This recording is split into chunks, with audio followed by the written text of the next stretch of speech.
In 1859, a boy was born into a world that had already decided he was worthless, not because he was cruel, not because he was weak-minded, but because his body did not fit the brutal expectations of his own father. In a time when human beings were measured like livestock, this child was labeled unfit for reproduction, and for that single judgment, his fate was sealed in a way few could imagine. What his father did next was not mercy, it was not kindness, it was an experiment, one that would bind two lives together in suffering, strength, and survival. This is not a story about love, this is a story about power and what happens when even birth is not enough to make you human. The year was 1859, and the world into which the boy was born did not wait to learn who he might become. It decided for him immediately. Long before he could speak his first word or take his first unsteady steps, his life had already been measured, judged, and quietly condemned. On the plantation where he entered the world, birth was not a miracle. It was an assessment, a calculation, another mouth to evaluate, another body to examine for future use. Children were not welcomed with hope, they were inspected with intent. And this boy, from the moment he was laid in his mother's trembling arms, failed to meet the expectations placed upon him by the man who owned both of them.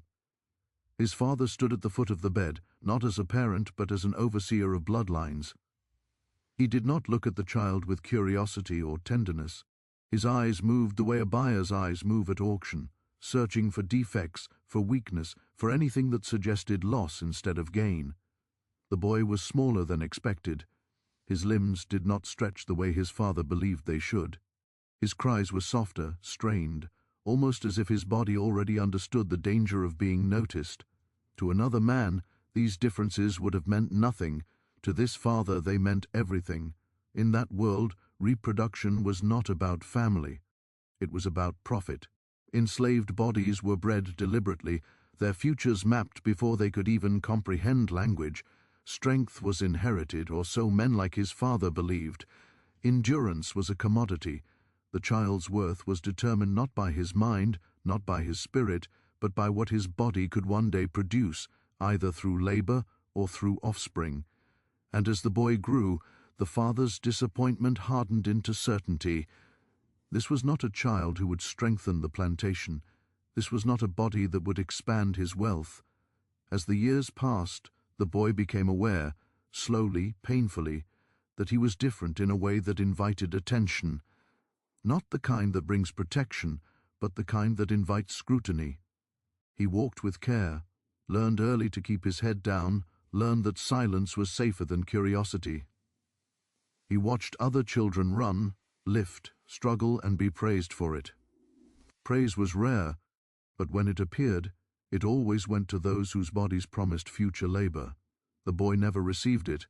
He received looks instead, pauses, conversations that stopped when he entered a room. His father never struck him. That would have required emotion. Instead, he ignored him, which in many ways was worse. Indifference was not neutral, it was a verdict. At night, the boy would lie awake listening to the sounds of the plantation, chains shifting, footsteps on dirt, the low hum of exhausted breathing, and he would wonder what exactly he had done wrong. He did not know the language of eugenics, did not know the cold theories men used to justify cruelty, but he understood the result. He was unwanted. By the time the boy reached an age where others were being prepared for specific roles, his fate had already been discussed behind closed doors. The father spoke of him not as a son, but as a problem, a miscalculation, a reminder that even ownership could not guarantee perfection. He used words like unfit, a term that carried more weight than any insult. Unfit meant disposable. Unfit meant liability. Unfit meant that the boy's existence challenged the illusion of control the father clung to so desperately. The plantation ran on order. Everything had a place, and everyone had a function. The boy did not fit cleanly into any of them. He could work, yes, but not with the brute force the father valued. He could learn, but intelligence without power was useless in a system built on dominance. Most damning of all, the father believed the boy could not reproduce in a way that would strengthen future generations. In a society obsessed with breeding strength, this was an unforgivable failure. And so, the father began to think not in terms of care, but of containment. What should be done with something that did not meet expectation? He could sell him, but even buyers wanted promise. He could assign him meaningless labor, but inefficiency irritated him. No, there was another option, one that would remove the problem from his sight entirely while still extracting some form of value. The boy did not know any of this as he moved through his days. He still believed in some fragile corner of his mind that effort might change something, that if he worked harder, stayed quieter, proved himself useful in some unseen way, the coldness might thaw. Children cling to hope even when it hurts them, especially then. He did not understand that his father was no longer watching him as a person, but as an equation that had failed to balance.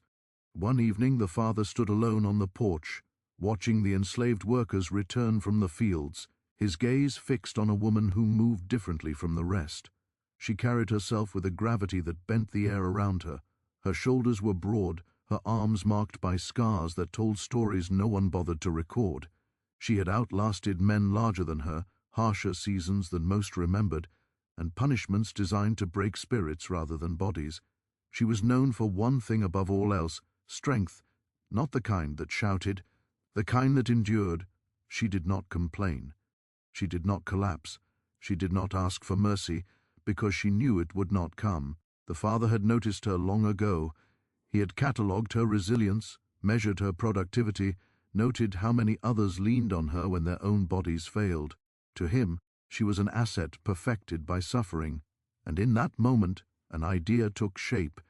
If the boy could not fulfill the role assigned to him by birth, perhaps he could be absorbed into a life where expectations were already stripped bare. If the boy was a weakness, perhaps she could carry him the way she carried everything else. Responsibility could be transferred. Burden could be reassigned. The problem could disappear without resistance. The decision did not feel cruel to the father. It felt efficient. The next morning the boy was summoned. There was no explanation, only an order. He stood before his father, heart pounding, searching the man's face for any sign of what was coming. He found none. The father did not speak to him as one speaks to a child. He spoke as one finalizes a transaction. "You'll be moving," he said flatly. The boy nodded because nodding was safer than questioning. Inside, confusion bloomed into fear. Moving where? Why now? What had he done wrong this time?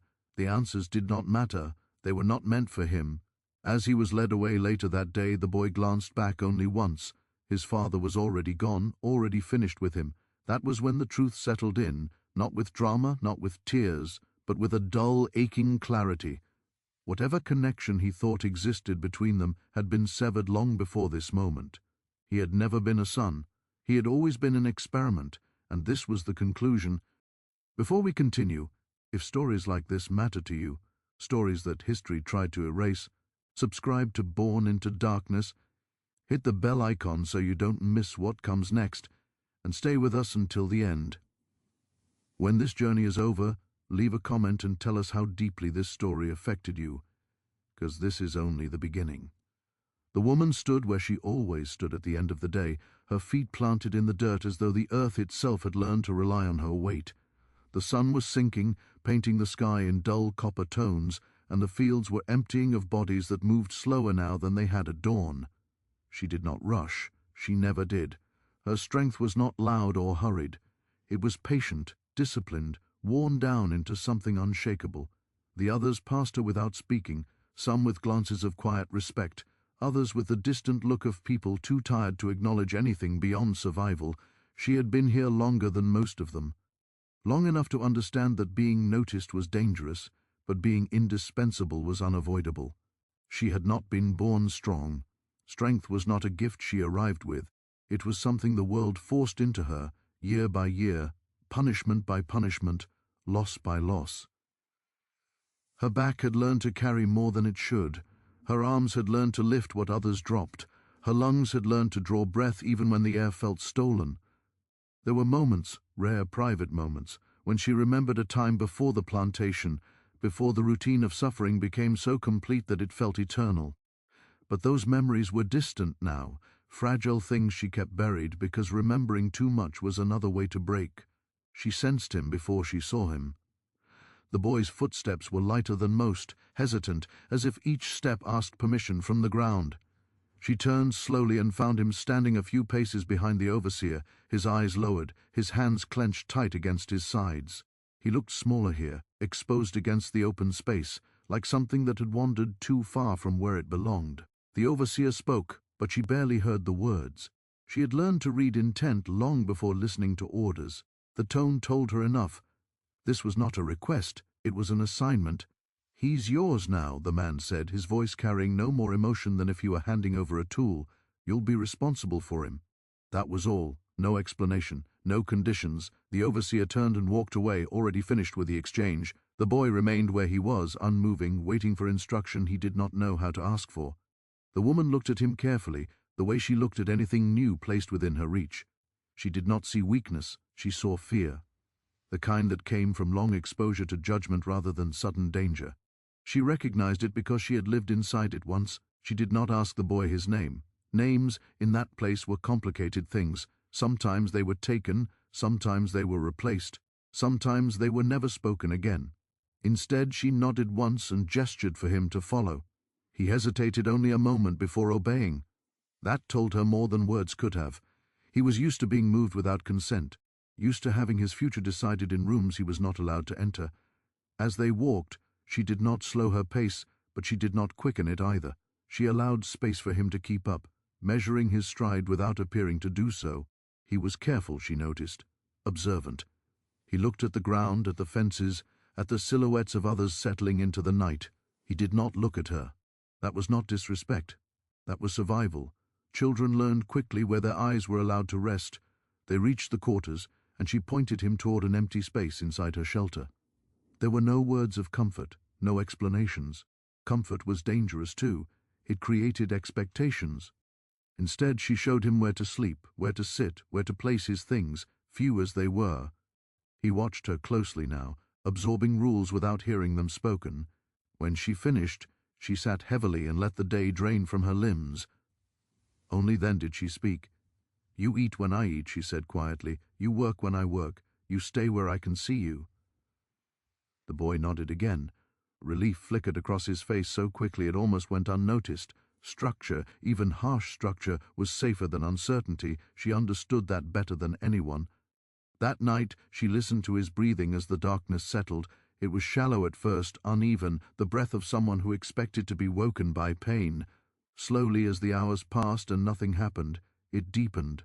Sleep claimed him in fragments. She did not sleep much herself. She never had. Sleep was something she trusted only in pieces, like everything else. In the days that followed, the boy became part of her routine without ceremony. He rose when she rose.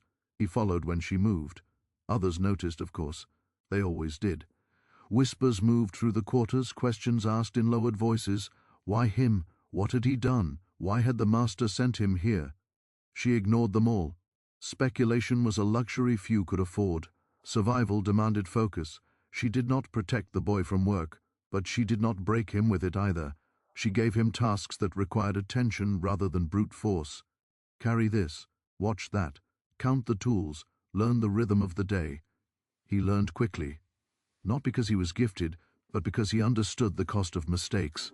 Each successful task added a fraction of confidence to his posture, a subtle change she noted without comment.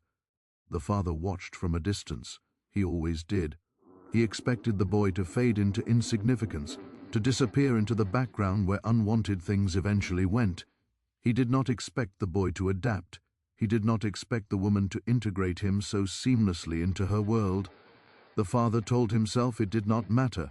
The boy was no longer his concern, but irritation crept in nonetheless. The problem was supposed to dissolve, not persist. The woman never spoke to the boy about his father. She did not need to. The absence spoke loudly enough. Instead, she taught him the unspoken laws of the plantation, the ones not written down because they were enforced through fear rather than ink. Where to stand, when to speak, when silence was mandatory, when it was safer to appear ignorant than capable. She taught him how to endure without drawing attention, how to make himself useful without becoming visible. She never called him weak, not once. That, more than anything, changed him. In a world that had labeled him defective, her refusal to repeat the judgment felt radical. She did not praise him either. Praise could make a person reckless. Instead, she acknowledged effort with a nod, a pause, a task slightly more complex than the last. She measured progress not by strength but by resilience. At night, when the world grew quiet enough to hear the distant sounds of other lives unraveling, the boy would sometimes speak, not in full sentences, not in questions, just fragments, observations, confessions that slipped out before he could stop them. He spoke of feeling watched, of feeling wrong, of wondering what it meant to be unfit. The woman listened without interruption. She did not offer answers. She knew better than to pretend the world was fair. "Stay alive," she told him once, her voice low and steady. "That alone is resistance."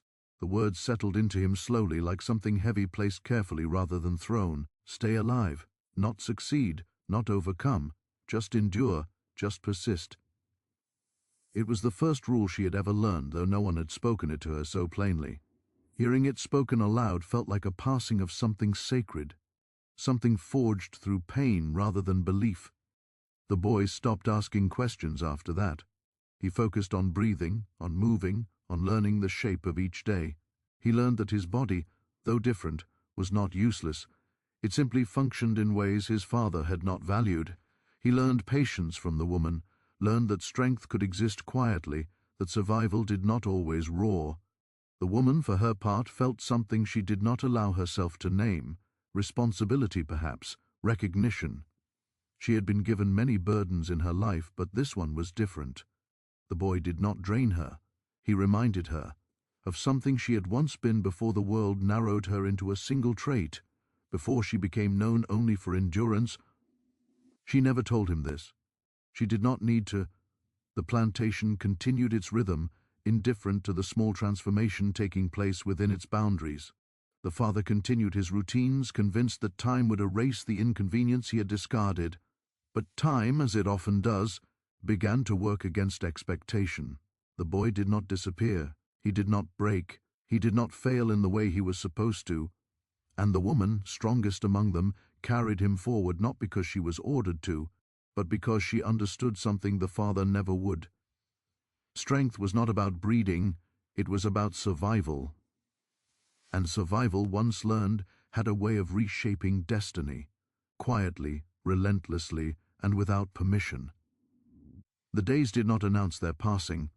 They slipped into one another the way shadows lengthen without asking permission, and before the boy realized it, the life he had known before the transfer began to feel distant, unreal, like something he might have dreamed. The plantation did not change its rhythm for him. The sun still rose without mercy, the work still pressed down on every back the same way it always had, and suffering remained evenly distributed among those who were owned.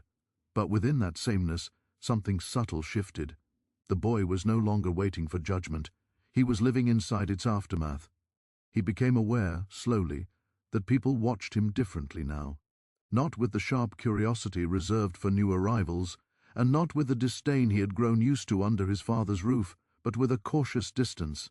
He belonged to the woman now. That fact alone altered the way others interacted with him. Her reputation wrapped around him like a quiet shield. No one challenged her authority over what had been given to her, not because they respected the system, but because they understood the cost of crossing someone who had survived as long as she had. The boy did not mistake this for safety. Safety was a myth told to children before it was taken from them. What he felt instead was containment.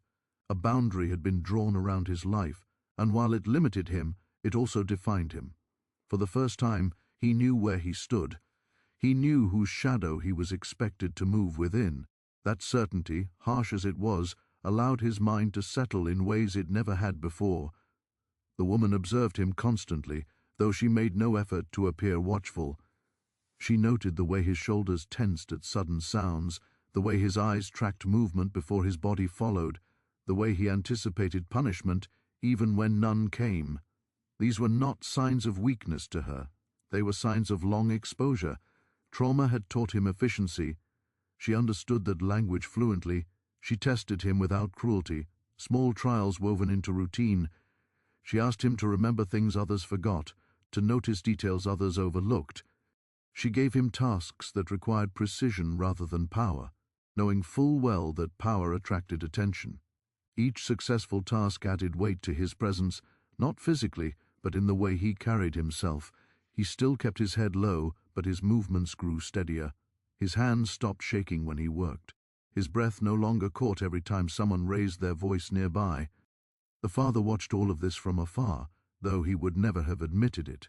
He noticed that the boy no longer hovered at the edges of spaces, no longer moved like someone waiting to be dismissed.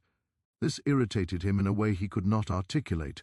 The boy was not meant to adapt. He was meant to vanish into usefulness so minor it bordered on invisibility. Instead, he persisted. The father told himself this persistence was temporary. Everything broke eventually. He had seen stronger men fall apart under the weight of time and labor. The boy's difference would catch up with him. It always did. So the father waited, confident that history would prove him right. What the father did not understand was that the boy was no longer surviving alone. The woman did not speak much, but when she did, her words carried intent. She explained rules that were never written down, who could be trusted with silence, who mistook kindness for weakness, which overseers punished randomly and which did so with calculation. She taught him how to disappear in plain sight, how to be present without being memorable. These lessons were not delivered as advice. They were delivered as fact, the way gravity is explained not as a theory but as a certainty. The boy absorbed everything. He asked fewer questions now, not because he had stopped wondering, but because he understood the value of listening more than speaking. At night, when exhaustion finally forced the world to slow, he lay awake thinking about how strange it felt to exist without constant evaluation. No one measured him here. No one compared him to an ideal he could never meet. The woman did not try to change him. She simply adjusted the world around him enough for him to endure it. Still, the weight of the transfer lingered. The boy replayed that moment often, the way his father had spoken, the finality of the words, the absence of emotion. "He's yours now." The phrase echoed in his mind, reshaping itself each time, not a sentence of care but of disposal. He wondered if the woman heard it the same way. He wondered if she felt the insult embedded within it. He never asked. Some questions were too dangerous to give voice to. One evening, after a particularly long day, the boy finally broke his silence. They sat outside, the air thick with heat even after sunset. The sounds of the plantations settled into their nighttime pattern, murmurs, coughs, distant movement. Without looking at her, the boy spoke. "Why me?" The question was quiet, almost swallowed by the night. The woman did not answer immediately. She stared ahead, her expression unreadable. She understood the question was not really about selection. It was about worth, about whether there was a reason rooted in truth, or if his fate had been as random as it felt. "Because someone decided," she said finally. "That's all." He waited for more. An explanation, a justification. None came. At first disappointment flickered across his face, then something else followed. Acceptance, the kind that comes not from satisfaction but from exhaustion. He nodded slowly, as if confirming something he had already suspected. From that moment on, something shifted between them. Not closeness, she did not allow that, but clarity. He stopped searching her face for hidden meanings. He understood now that she was not his savior. She was his constant. And in a world like theirs, constancy was rare enough to be sacred. The plantation did not reward this bond. It did not acknowledge it, but it tested it constantly. Overseers watched for signs of attachment, because attachment complicated ownership. They tried to separate tasks, to disrupt routine, to remind the woman that nothing she held was truly hers. She responded with the same unyielding calm she brought to everything else. She complied without surrendering control. She adjusted without conceding ground. The boy watched her closely during these moments. He saw how she spoke when forced to, how she stood when challenged, how she never raised her voice yet never shrank. He learned that power did not always announce itself. Sometimes it simply refused to move. As weeks turned into months, the boy's body changed in small, unnoticed ways. Not into what his father had wanted, but into something capable. His muscles adapted to the work he was given. His mind sharpened from constant vigilance. He began to anticipate needs before they were spoken. Others started relying on him quietly, the way they relied on the woman, passing him tools, asking him to watch things, trusting him with small responsibilities that grew over time. This frightened him more than failure ever had. Visibility carried risk. He learned to navigate it carefully, to accept usefulness without inviting scrutiny. The woman guided him when she could, redirecting attention away from him when it lingered too long. She did not shield him from everything, no one could, but she taught him how to step out of the line of fire. The father noticed these changes too. He noticed that the boy's name, spoken rarely now, surfaced in contexts that irritated him. Quiet competence, reliability, words that should not have followed a child he had dismissed. The father felt something like offense, though he would have denied it.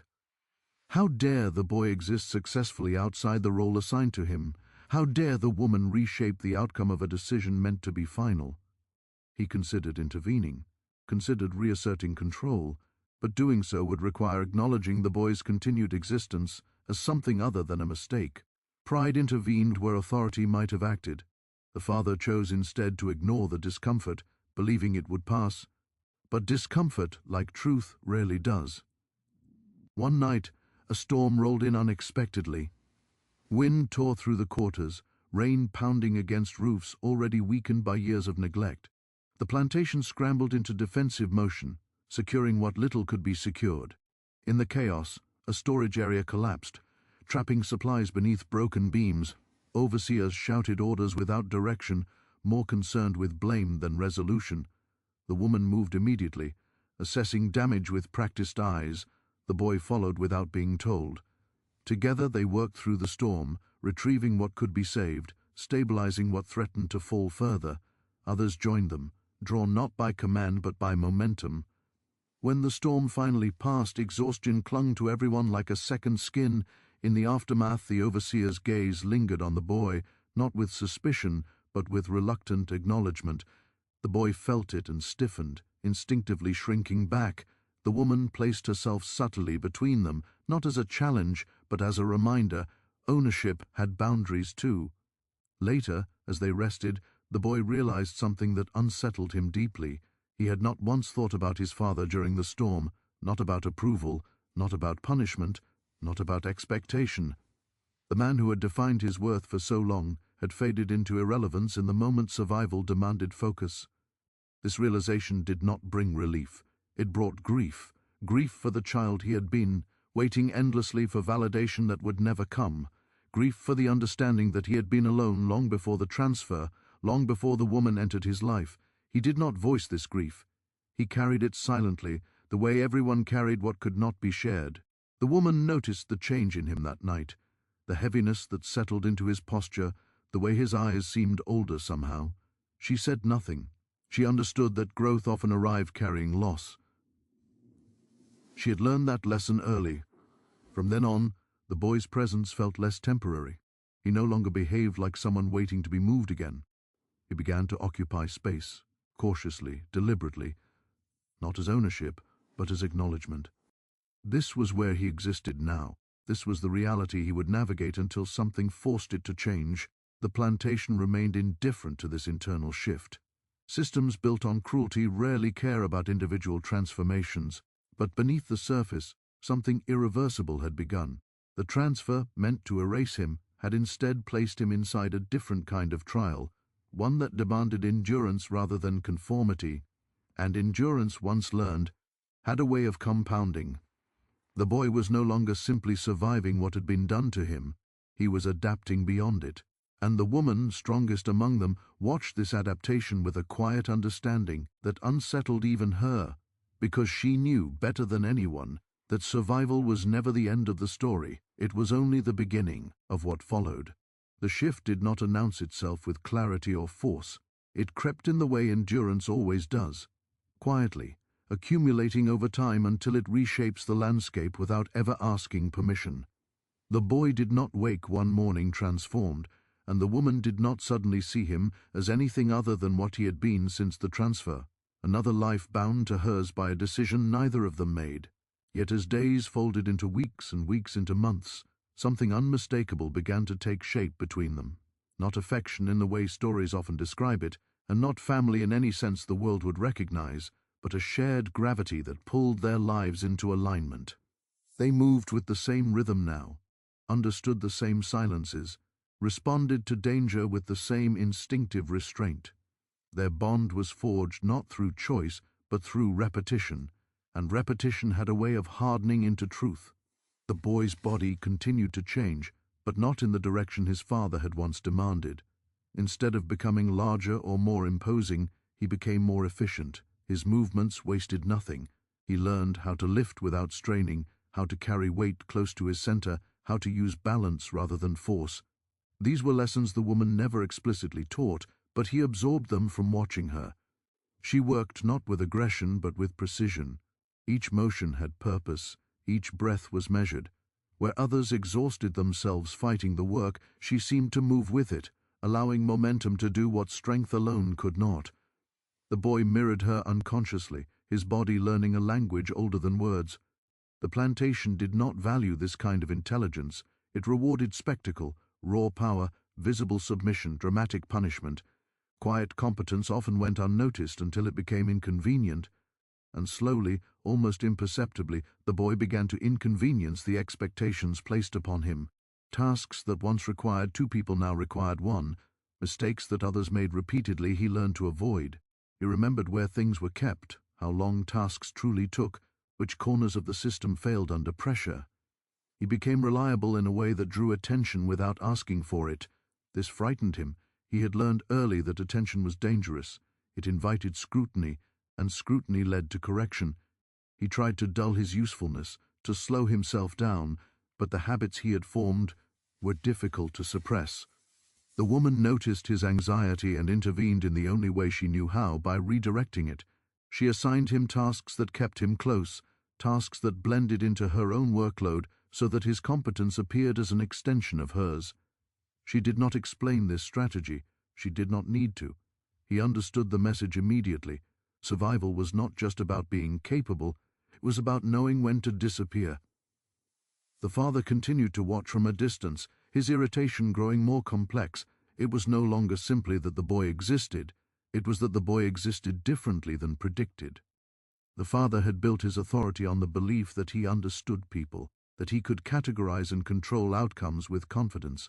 The boy's persistence challenged that belief. The woman's influence unsettled him even more. She had been strong before, but now she was shaping something he could not predict. That made her dangerous in a way brute strength never had. Still, he did nothing. Intervention would require acknowledgement, and acknowledgement would fracture the illusion of certainty he relied upon. So he waited, convincing himself that time would correct the anomaly.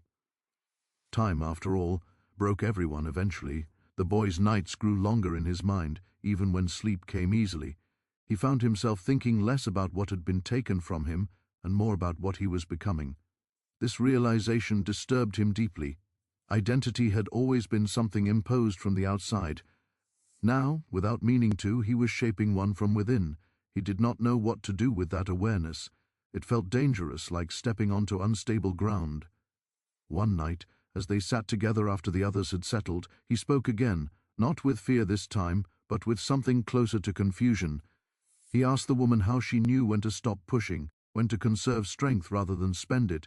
She considered the question carefully. It was not something she had ever articulated before. Her knowledge lived in her body, not her language. "You don't stop," she said slowly. "You choose where." The answer stayed with him. He turned it over in his mind, testing it against his own experience. Choosing where. It suggested a level of agency he had never believed was available to him. Not freedom exactly, but direction. The ability to decide how and when to endure, rather than simply reacting to pressure. It was a subtle distinction, but it felt monumental. From that point on, he began to observe not just what people did, but when they did it. He noticed patterns, how overseers grew careless at certain hours, how exhaustion softened vigilance, how routines created blind spots. He did not exploit these observations recklessly. He stored them away, understanding instinctively that knowledge was safest when unused. The woman saw this change too. She saw his attention sharpen, his awareness widen. She did not discourage it. She trusted his restraint. Others began to speak to him more openly now. Though always cautiously, they asked for help remembering schedules, keeping track of shared tools, coordinating work in ways that reduced punishment for everyone involved. He assisted without leading, supported without commanding. This role suited him. It allowed him to be useful without becoming visible. It also bound him more tightly to the community around him, a community that had once regarded him with suspicion or indifference. The woman watched these interactions with a complicated mix of pride and concern. She knew how quickly usefulness could become liability. She knew how swiftly systems turned on those who made survival easier for others. Still, she recognized the necessity of connection. Isolation broke people faster than labor ever could. The boy was learning to navigate that balance, and she allowed him the space to try. The father's patience began to thin as whispers reached him. Nothing overt, nothing actionable, but enough to suggest that the woman's influence extended further than he liked. She was not just strong. She was stabilizing others. She was creating pockets of order within a system that thrived on chaos. The boy, whether intentionally or not, was part of that stabilization. This unsettled the hierarchy the father depended on. He considered separation again, moving the boy elsewhere, assigning him to harsher labor, breaking the pattern that had formed. But the risk was no longer simple. The boy was now embedded within a structure that functioned efficiently. Disrupting it could create more problems than it solved. Efficiency, inconvenient as it was, had value. The father chose again to wait. The woman sensed this tension long before it manifested overtly. She had survived too long not to recognize the signs of impending interference. She adjusted accordingly. She limited the boy's interactions, reduced his visibility, ensured that any competence he displayed could be plausibly attributed to her oversight. She did not tell him why. She did not need to. He trusted her judgment implicitly now. Trust was not something she offered lightly. It had been beaten out of her early in life. To extend it again felt dangerous, but it also felt necessary. The boy had proven himself not through strength, but through restraint. He did not seek power. He did not exploit knowledge. He endured without resentment. These qualities mattered more to her than any display of force. As the seasons shifted, the plantation endured its usual cycles of cruelty and exhaustion. But within that monotony, the boy's sense of self continued to evolve. He no longer thought of himself as unfit. He no longer measured his worth against the expectations that had once defined him. Instead, he measured it against survival, against the ability to persist without losing himself entirely. This was not victory. It was not even hope. But it was something he could hold on to. One evening, as they prepared to rest, the woman noticed a small change in his behavior. He no longer startled at every sound. His breathing remained steady even when voices rose nearby. These were small victories, invisible to most, but monumental in a world where fear was constant. She said nothing, but she felt a quiet affirmation settle within her. The boy was not just surviving. He was learning how to live within the confines imposed upon him. The plantation did not reward this growth. It did not acknowledge it. But it could not entirely suppress it either. Systems built on domination rely on predictability, and the boy was becoming unpredictable in the most subtle way possible. Not through rebellion, but through resilience. Not through defiance, but through adaptation. The woman understood the danger of this better than anyone. She had seen what happened to those who grew too much, too visibly. She had learned how to shrink herself strategically to survive. Now she faced a new challenge, guiding someone else through that same narrowing without extinguishing what made him endure. She did not know how long she would be able to protect him. She did not know what the father would eventually decide. But she knew one thing with certainty.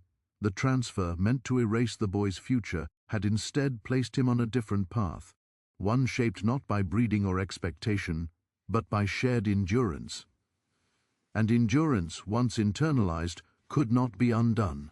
The boy slept that night without dreaming of his father for the first time.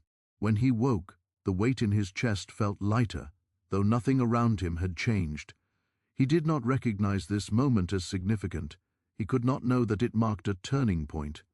But the woman, watching him move with quiet confidence through the morning light, sensed it immediately. The boy was no longer defined by what had been taken from him. He was becoming something the system had never planned for, and that made the future, for the first time, uncertain in a way that terrified those who believed they controlled it. The father felt the change long before he could explain it. It did not arrive as a single moment of realization, but as a persistent discomfort that followed him through his days, a faint pressure behind the eyes that refused to fade. He had built his life on certainty, certainty of ownership, of hierarchy of outcomes. He believed people could be understood the way land could be surveyed, measured, divided, controlled. For years that belief had served him well. It had allowed him to justify cruelty as management and violence as necessity. But now, something within the boundaries of his control no longer behaved as expected, and that unsettled him in ways he did not care to admit, even to himself. From the porch of the main house, he watched the plantation move like a living organism. Bodies shifted across the fields in patterns he knew by heart. Labor rose and fell with the sun. Punishment, when administered, restored order quickly and publicly. Everything functioned according to design. Everything except the quiet pocket of stability that had formed around the woman and the boy. It was not rebellion. It was not defiance. That was what disturbed him most. Open resistance could be crushed. Silence that functioned too well was harder to address. He told himself he was imagining things, that the boy's persistence was temporary, that the woman's influence had always been present and would eventually exhaust itself. Time broke everyone. He had seen it too many times to doubt it now. And yet, the longer he watched, the clearer it became that time was not working in his favor. The boy was not deteriorating, he was adapting. The woman was not slowing, she was refining. Together they represented a deviation from the narrative the father depended on to justify his authority. He remembered the decision clearly, the moment he had transferred responsibility for the boy without hesitation. It had felt clean, efficient. The problem removed from sight, the liability reassigned. He had not anticipated consequence beyond disappearance. Now, confronted with the boy's continued presence, he felt something close to offense. How dare the outcome differ from his expectation? How dare the discarded remain functional? The father did not think of the boy as his son. That word implied obligation. He thought of him as evidence, evidence of a miscalculation he preferred to forget. Every time the boy succeeded in some small, quiet way, it felt like a reminder of that failure. Not moral failure, of course. The father did not recognize such a concept. It was a failure of prediction, of control, and that, to a man like him, was intolerable. He considered intervening more than once, reassigning the boy to harsher labor, separating him from the woman, testing his endurance until it broke. These were familiar solutions, reliable ones, but each time he approached the decision, something stopped him. Not compassion, pride. To intervene now would be to admit that the transfer had not resolved the issue. It would mean acknowledging the boy as something more than an error to be discarded. That acknowledgement threatened the carefully constructed hierarchy of value the father relied upon to define himself. Instead, he chose scrutiny. He began asking questions, quietly, indirectly. He observed reports, listened to overseers, watched for signs of disruption. What he found frustrated him further. There were no complaints, no failures significant enough to justify action. The work continued. Efficiency improved in places that should not have improved. Discipline held without visible force. The system, rather than weakening, appeared to be stabilizing in small, inconvenient ways. The father did not recognize stability as a threat until it was too late. His authority depended on chaos. Fear thrived on unpredictability. When people began to anticipate needs, to coordinate quietly, to reduce friction without instruction, the machinery of domination faltered. The woman had always embodied endurance, but now endurance was spreading outward from her. The boy was not the source of this spread, but he was a conduit. His ability to observe, remember, and adjust allowed others to move with less waste, less exposure to punishment. This did not dismantle the system. It simply made survival within it more effective, and effective survival, the father realized with growing unease, bred hope. Hope was dangerous. He noticed it in the way people spoke when they thought he was not listening. Not openly, not foolishly, but with a subtle shift in tone. Less desperation, more calculation. He noticed it in the way laborers returned to work after punishment, still broken, still compliant, but no longer entirely disoriented. The chaos he relied upon to reassert dominance after violence was diminishing. The woman remained at the center of this shift, and the boy remained at her side. The father began to resent them both, though his resentment took different forms. The woman he resented for her refusal to break. The boy he resented for proving that his judgment had been incomplete. He told himself again that it did not matter, that none of this threatened his position, that ownership was absolute regardless of efficiency or morale. But the irritation persisted, gnawing at the edges of his certainty. The boy, unaware of the full extent of this scrutiny, continued his careful navigation of daily life. He felt the tension before he understood it. He noticed the way overseers lingered longer when he worked, the way questions were asked casually but listened to closely. He adjusted instinctively, scaling back visible competence, making small, deliberate mistakes to appear unremarkable. The woman noticed these adjustments and said nothing. She understood the instinct. She had survived by the same method for decades. Still, the pressure weighed on her as well. She knew that systems did not tolerate prolonged deviation. Eventually, correction came. She had seen it too many times. She began to prepare quietly, though she did not know exactly what preparation would require. She limited exposure, redistributed responsibility, ensured that nothing tied too closely to either of them alone. If disruption came, it would not collapse everything at once. The father watched these shifts with narrowing eyes. He recognized strategic behavior when he saw it. That recognition sharpened his resentment into resolve. He decided, finally, that the anomaly required testing, not overt punishment, not yet. Something subtler, something that would force the boy into visibility again, that would expose whatever weakness the father still believed must exist. He ordered a reassignment of tasks under the guise of efficiency. The boy was moved temporarily away from the woman, placed into a rotation that demanded longer hours and more physical strain. The order was framed as routine, but its intent was clear. The father wanted to see the boy fail. He wanted confirmation that his original judgment had been correct. The boy felt the shift immediately. He did not protest. Protest only accelerated consequences. He followed instructions, adapting as best he could. The work was harder, the oversight stricter. His body protested, not in dramatic collapse but in persistent ache. He remembered the woman's lessons, how to choose where to spend strength, how to endure without attracting attention. He applied them relentlessly. He paced himself. He conserved energy. He worked smartly rather than forcefully. The woman watched from a distance, unable to intervene directly.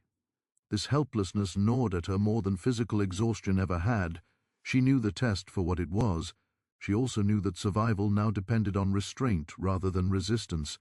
She trusted the boy's judgment, even as fear tightened its grip. Days passed. Then weeks. The boy did not fail. He did not excel either. He performed exactly as required, no more, no less. He learned the limits of his body under pressure and respected them. He avoided injury. He avoided confrontation. He avoided notice as much as possible. When exhaustion threatened to overwhelm him, he remembered the rule she had given him: stay alive.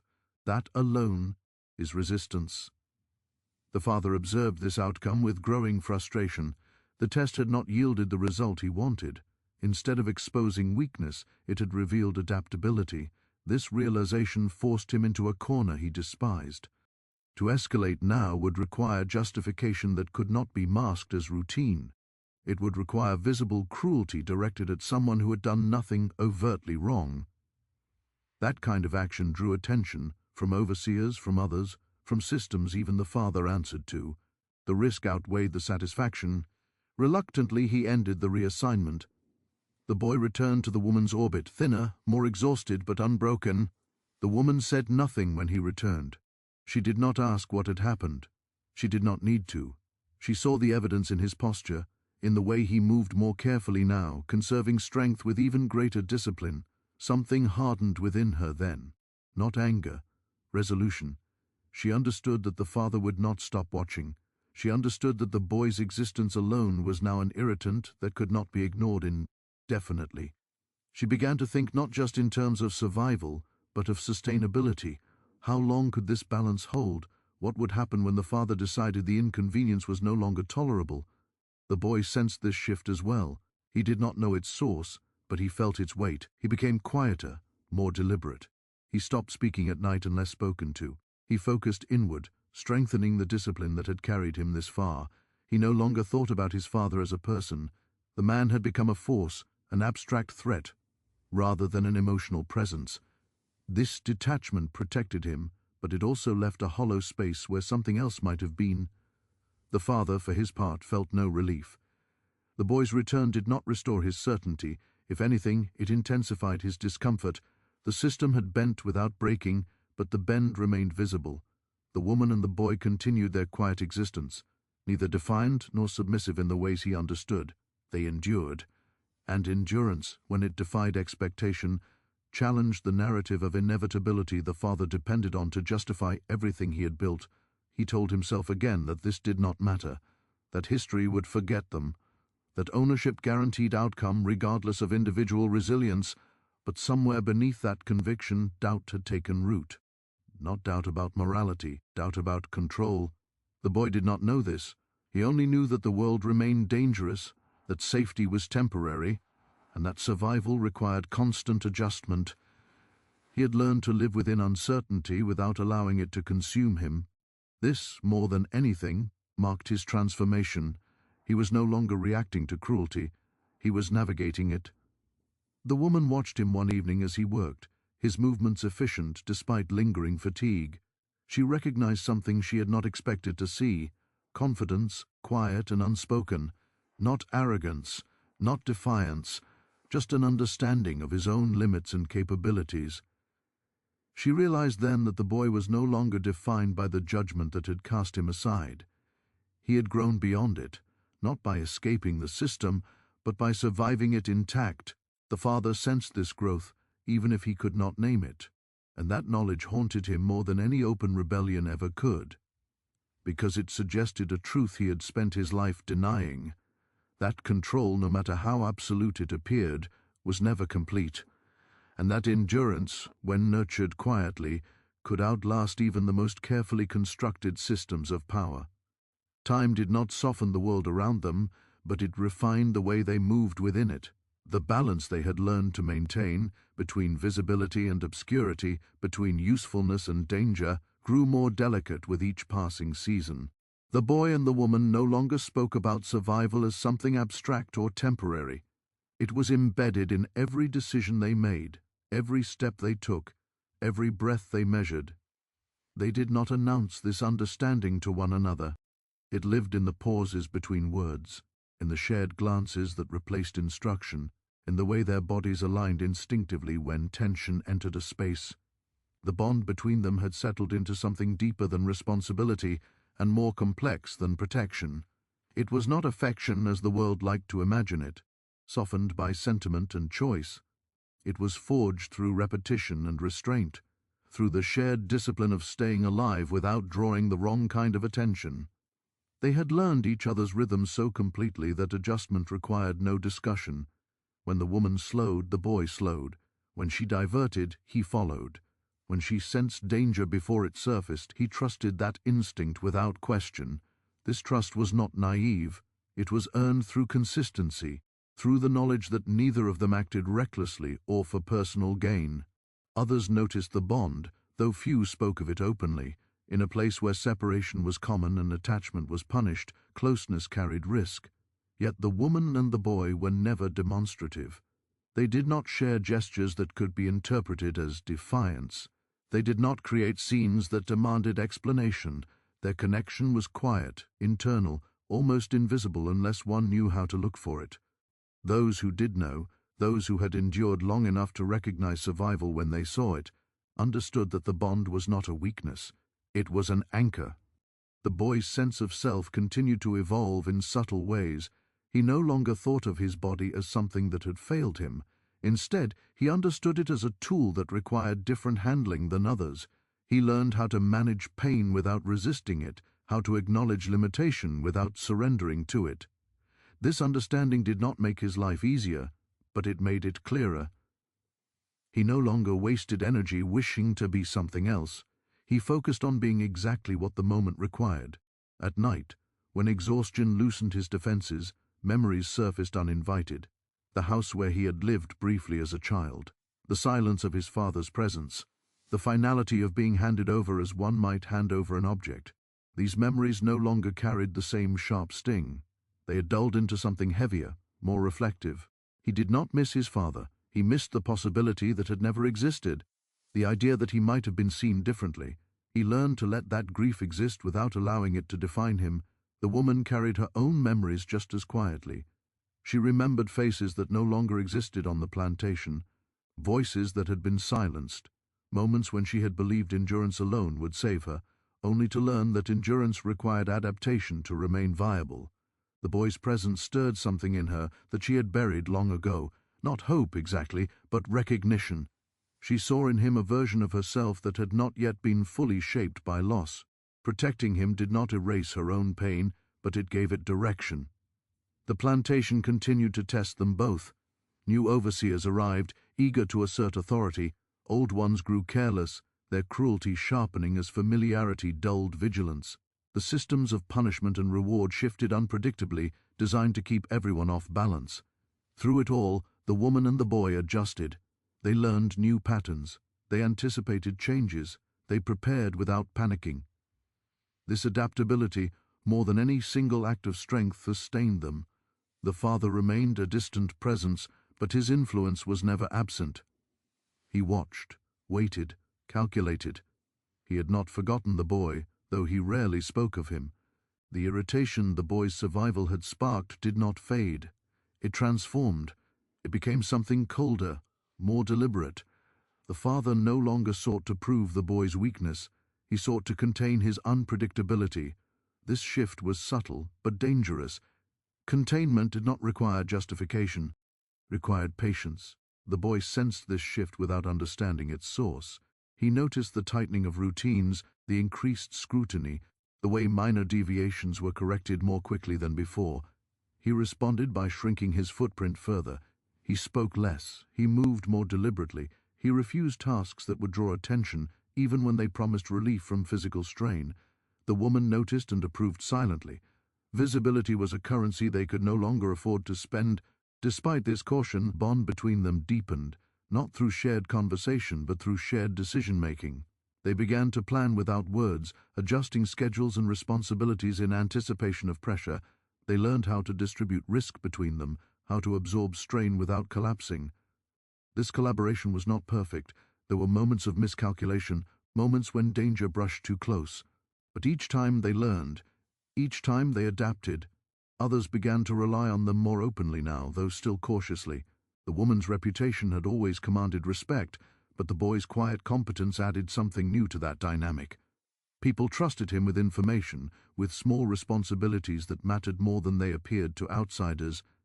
He accepted these roles carefully, aware that influence could become exposure if handled poorly. He did not seek leadership. He facilitated survival. This facilitation drew the attention of those who understood power. The father noticed shifts in efficiency that could not be explained by routine alone. He noticed how disruptions were absorbed more quickly, how chaos no longer spread as far as it once had. These observations troubled him deeply. He did not understand cooperation that was not commanded. He did not trust order that emerged without force. The woman and the boy represented a form of stability that operated beyond his direct control. The father responded by increasing pressure across the plantation, tightening oversight, rotating assignments more frequently. He told himself this was maintenance. He told himself it was necessary. In truth, it was reaction. He sought to destabilize what he could not dominate. The increased pressure took its toll. Injuries rose, fatigue deepened, fear resurfaced in places it had briefly receded. The boy felt the weight of this immediately. He understood that their quiet adjustments were no longer enough to counter systemic escalation. The woman recognized the danger as well. She knew that increased pressure often preceded something worse. Systems rarely tightened without intent. She began to prepare in ways she had not before. She taught the boy how to endure scarcity, how to function with less rest, less food, less margin for error. She did not frame these lessons as warnings. She framed them as facts. Preparation, she knew, was safest when it appeared ordinary. The boy absorbed these lessons with grim focus. He did not ask why. He trusted her judgment implicitly now. He understood that questioning consumed energy better spent adapting. He trained himself to remain calm under sustained pressure, to conserve mental clarity even as physical exhaustion mounted. This discipline became his greatest strength. It allowed him to function where others faltered, not because he was stronger, but because he was prepared. As conditions worsened, the bond between them became more visible to those who knew how to look, not through gestures or words, but through coordination. They anticipated each other's needs seamlessly. When one faltered, the other compensated without hesitation. This coordination did not go unnoticed by overseers, though few understood its significance. To them, it appeared as compliance, as efficient labor. They did not see the quiet resistance embedded within it. The father saw it. He recognized the pattern not as defiance but as autonomy. And autonomy, even limited, threatened the foundation of his authority. He began to consider more drastic measures, not impulsive punishment, something structural, something that would permanently alter the dynamic. He did not share these thoughts. He did not need to. Power rarely explained itself. The boy sensed a looming shift without knowing its form. He felt it in the way routines tightened, in the way silence grew heavier. He spoke to the woman one night, breaking a pattern of restraint they had maintained for months. "Something's coming," he said quietly. She did not ask how he knew. She nodded once, acknowledging the shared intuition. She had felt it too. The air itself seemed to carry tension, as though the world were holding its breath. "We'll adjust," she said simply. That promise did not offer comfort, it offered resolve. The days that followed were marked by heightened vigilance. Every interaction felt weighted. Every decision carried potential consequence. The boy moved through this period with a clarity that surprised even him. Fear did not paralyze him as it once might have. It sharpened him. He understood now that fear was information, not instruction. It signaled danger, but it did not dictate response. The woman watched him closely during this time. She saw the man he was becoming, not in stature or authority, but in discipline. She recognized that he no longer needed constant guidance. He had internalized the principles she had lived by for decades. This realization brought with it a strange mixture of relief and sorrow, relief that he could endure without her, sorrow that such endurance had been necessary. The father's decision, when it finally came, did not arrive with drama. It arrived as policy, as reassignment, as restructuring. He framed it as efficiency, as optimization. In reality, it was an attempt to sever the bond that had unsettled him for so long. The boy was scheduled to be moved permanently, assigned to a different section, under different supervision. The order was delivered without explanation, without opportunity for appeal. The woman heard of it before the boy did.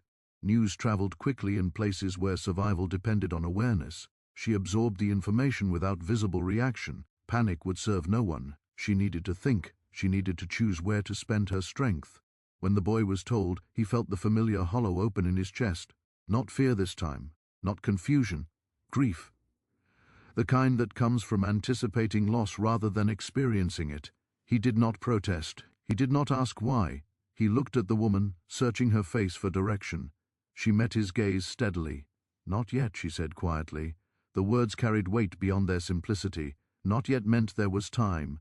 Not yet meant there were options. Not yet meant they would not surrender without adjustment. They spent the night planning without words, aligning instincts, reviewing possibilities. They did not seek escape. That was not an option they entertained. They sought endurance, continuity, a way to survive the impending separation without losing what had been built. The bond they shared was not something that could be erased by reassignment. It lived within them now. But distance would test it in ways they had not yet faced. They understood this. They prepared accordingly. As dawn approached, the plantation stirred uneasily. The order stood. The father waited, confident that this final adjustment would restore equilibrium. He believed that separation would dissolve the anomaly, that the boy's resilience was contingent upon proximity to the woman. He underestimated the depth of what had been forged. The boy rose with the same calm he had cultivated over years of pressure. He did not feel ready. But readiness, he had learned, was a luxury rarely afforded. He trusted the foundation that had been laid. He trusted the discipline that had sustained him. Most of all, He trusted the bond that had reshaped his understanding of survival. Whatever came next, he would endure it. And endurance, once internalized, did not require proximity to persist. Morning arrived without ceremony, as it always did, indifferent to the weight of what it carried. The plantation woke in stages, the low murmur of bodies rising from restless sleep, the creak of wood strained by age, the distant calls of overseers asserting control over another day. To anyone watching from afar, nothing appeared different. The system held, order remained, but beneath that surface, something irreversible had already begun to unfold. The boy prepared himself in silence.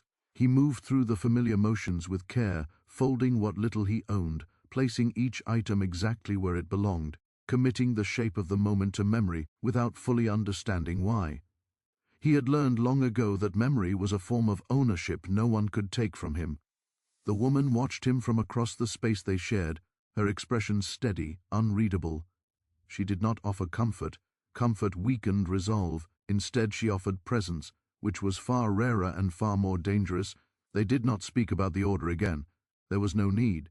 Words would not change what had been decided, and they both understood that any visible resistance would invite consequences neither of them could afford. Instead, they focused on the details that mattered. Timing, placement, awareness. The woman adjusted her own movements that morning, subtly altering routine to remain within sight for as long as possible. The boy mirrored her instinctively, drawing what strength he could from proximity before it was taken away. When the overseer arrived to enforce the reassignment, he did so with practiced indifference. Orders were read aloud, stripped of context, framed as necessity rather than choice. The boy stepped forward when called, his posture controlled, his face blank. Inside, everything tightened. Not fear, he had learned to manage that, but the awareness that this moment would fracture something that had taken years to build. The woman did not intervene. She stood where she was, her presence solid, grounding. She met the boy's eyes once, briefly, and in that glance passed something unspoken but unmistakable.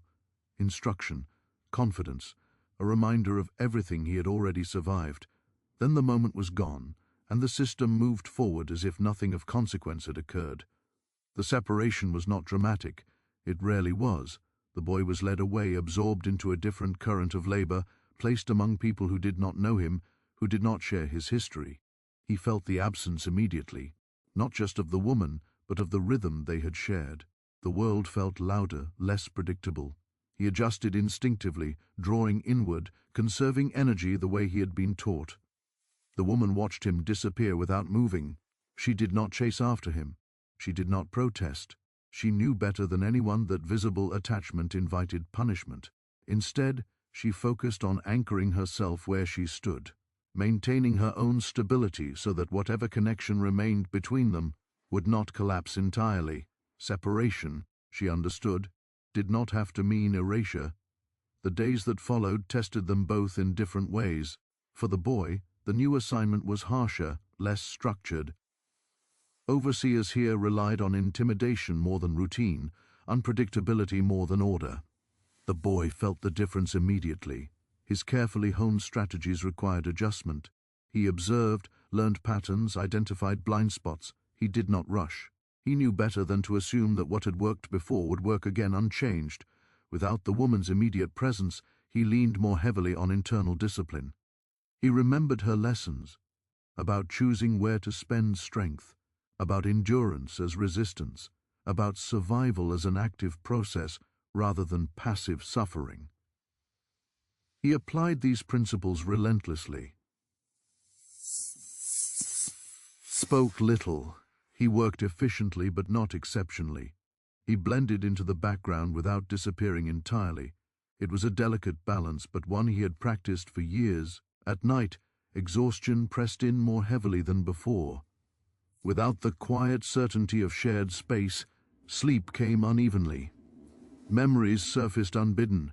The first night after the transfer, the early days of confusion and fear, the slow emergence of trust. These memories did not weaken him. They reminded him of what he had already endured. He carried them carefully, allowing them to reinforce resolve rather than erode it. The woman faced a different trial. With the boy gone, attention shifted back to her more intensely. She felt the scrutiny sharpen, felt the system probing for weakness now that one half of the anomaly had been removed. She responded as she always had, with consistency. She did not change her pace. She did not falter.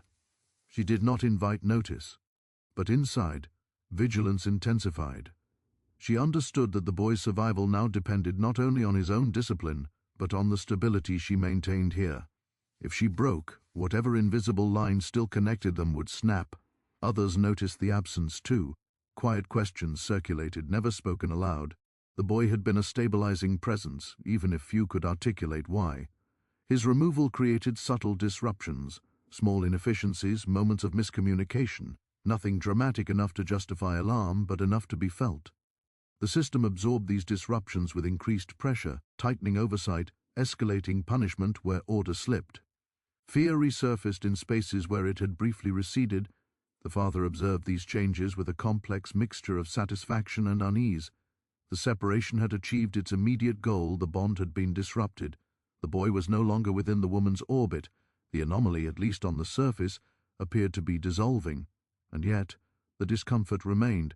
The stability he had sought to undermine had not vanished entirely. It had shifted, reports filtered back to him. Nothing alarming, nothing overtly problematic, but enough to suggest that the boy continued to endure. He was not failing. He was not breaking. He was adapting again. This persistence irritated the father more than open defiance ever could. It suggested that the resilience he had sought to isolate was not dependent on proximity to the woman alone. It had been internalized.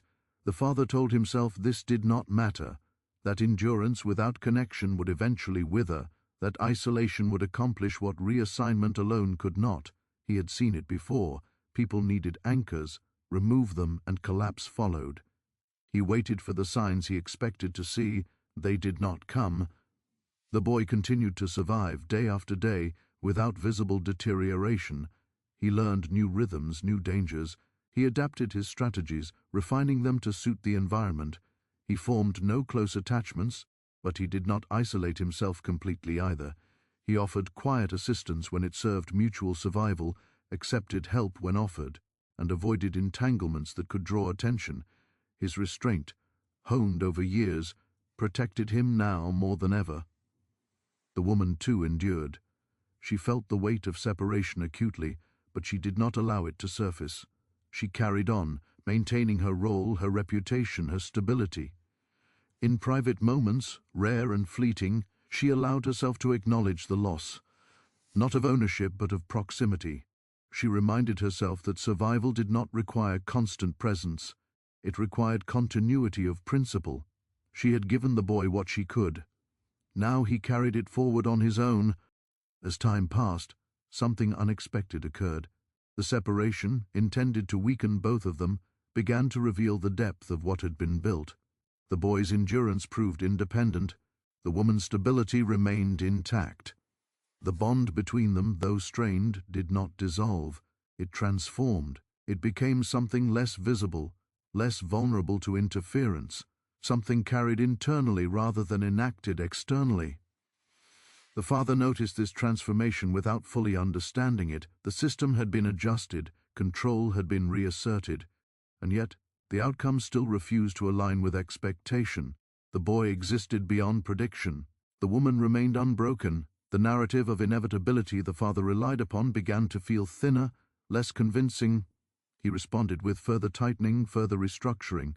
The plantation grew harsher, more controlled. Punishments became more frequent, oversight more constant. The cost of survival increased for everyone. The father believed this escalation would finally resolve the issue. He believed pressure would expose limits. For many it did, but not for the boy. He endured the escalation with grim focus, applying every lesson he had learned. He did not resist openly. He did not collapse. He navigated the tightening system with the same discipline that had carried him through every previous trial. He understood now that survival was not a temporary state. It was a skill, and like any skill, it improved with use. The woman felt the effects of the escalation as well. Her body, already strained by years of labor, bore the increased burden without complaint. She knew better than to show weakness now. She carried herself with the same unyielding calm, refusing to give the system the satisfaction of visible fracture. In doing so, she maintained the last thread of stability the boy's endurance depended upon, even from a distance. The plantation continued, grinding forward under the weight of its own cruelty. The father waited for resolution, convinced that time and pressure would eventually restore the order he believed in. He did not recognize the truth unfolding before him, that the system had already failed in one crucial way. It had not broken what it sought to erase. The boy and the woman, separated but aligned, continued to endure. Their survival did not dismantle the world around them, it did not redeem it. But it denied it something essential, total control. And in that denial, however quiet, however incomplete, lay a truth history often refuses to record, that even within the most brutal systems, endurance can outlast intention, and that sometimes the greatest resistance is simply refusing to disappear. The system did not collapse when it failed to erase them. Systems like this rarely do. They adapt, tighten, rebrand their cruelty as necessity, and continue forward as though nothing fundamental has been challenged. To anyone observing from the outside, the plantation still functioned. Crops were harvested, orders were followed, punishments were delivered, ownership remained absolute in name and practice. And yet, beneath that surface, something irretrievable had been lost, the illusion of inevitability. The father felt it first as exhaustion rather than insight, a weariness that crept into his thoughts when certainty should have sustained him. He had done everything correctly, according to the rules he believed governed the world. He had identified weakness, he had removed it from his sight. He had separated what threatened order, he had applied pressure where stability emerged, and still the outcome refused to conform. The boy did not disappear, the woman did not break. Their endurance persisted in ways that did not announce themselves but could not be denied. The father did not reflect on this as failure. Men like him rarely did. He framed it instead as inconvenience, as a flaw in execution rather than a flaw in belief. He told himself that history favored those who controlled narratives, not outcomes. That as long as the system remained intact, individual anomalies were irrelevant. People came and went, labor continued, power endured.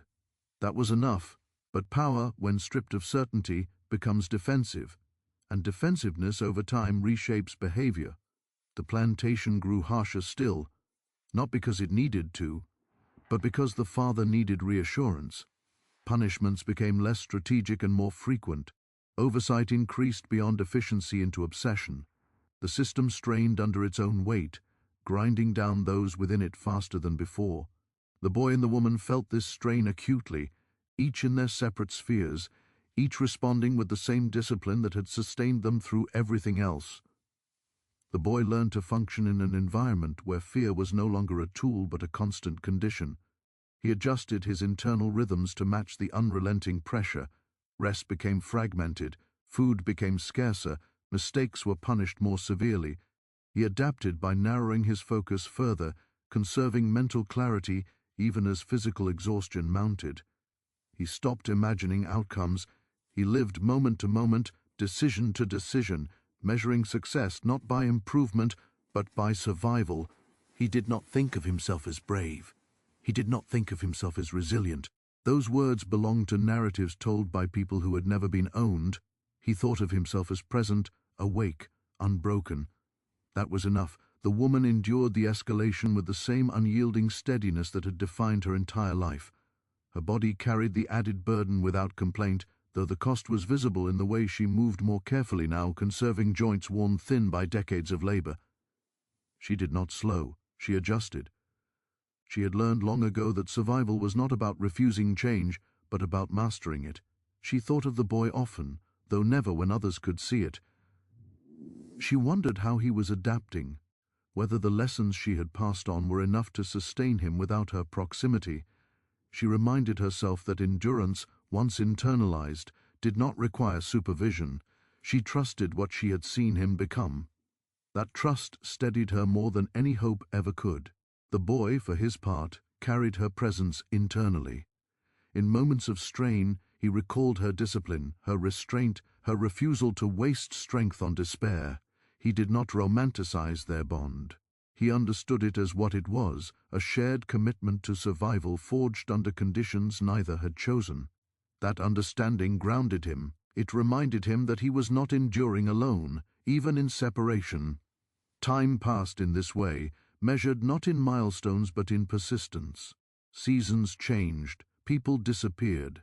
New faces arrived only to be ground down by the same relentless machinery. The boy watched this cycle with clear eyes. He did not attach himself to illusions of permanence. He understood now that survival did not guarantee longevity, and longevity did not guarantee meaning. Meaning, if it existed at all, had to be constructed deliberately from within. The father aged faster than he expected.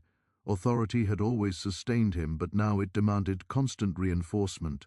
The certainty he had once relied upon required effort to maintain. He noticed his own impatience sharpening, his tolerance narrowing. He interpreted this not as decline, but as necessity. The world, he believed, was becoming more dangerous. Control had to be asserted more forcefully. He never acknowledged the boy again directly.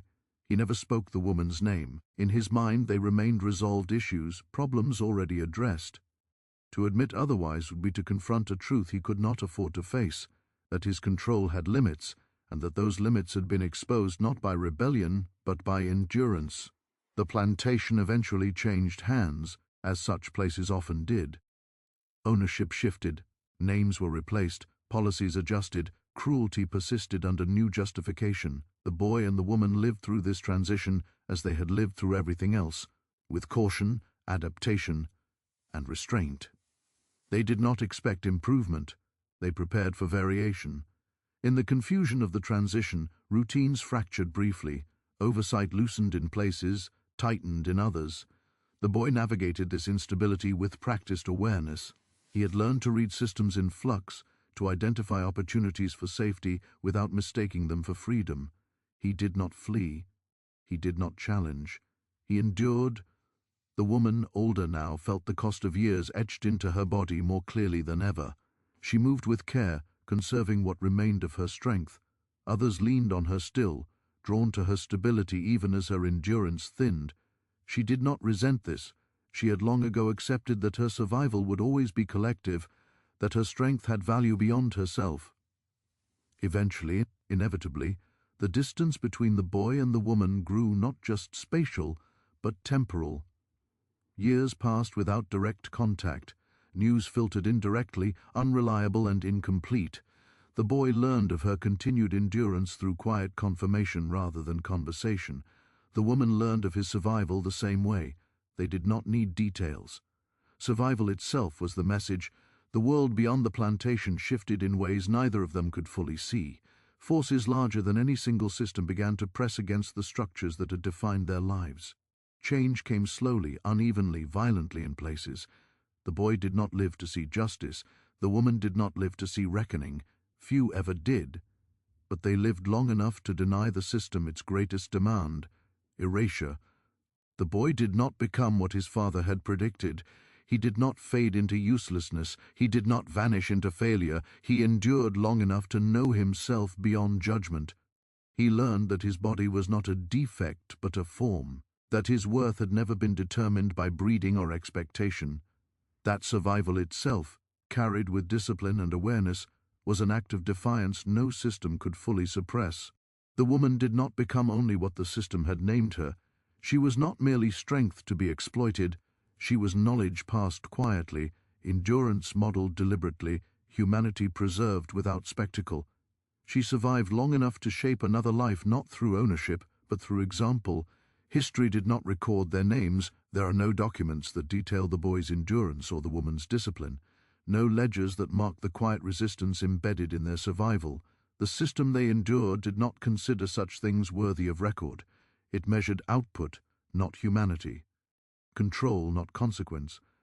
And yet, their story exists. It exists in every life that endured without recognition, in every person who survived systems designed to erase them, in every moment where dignity was preserved not through victory but through persistence. This story is not about redemption. It is not about triumph. It is not about justice delivered in time. It is about survival when survival was never meant to be possible. It is about a boy deemed unfit who endured anyway. It is about a woman reduced to strength who used that strength not to dominate but to sustain. It is about the quiet truth history often refuses to acknowledge, that power does not always win, even when it appears absolute. If this story stayed with you, if it made you pause, reflect, or feel the weight of lives history tried to silence, subscribe to Born into Darkness, hit the bell icon so you don't miss the stories that were never meant to be told, and leave a comment sharing how deeply this journey affected you. Because remembering is not passive, remembering is resistance. And as long as these stories are told, the systems that tried to erase them never fully succeed.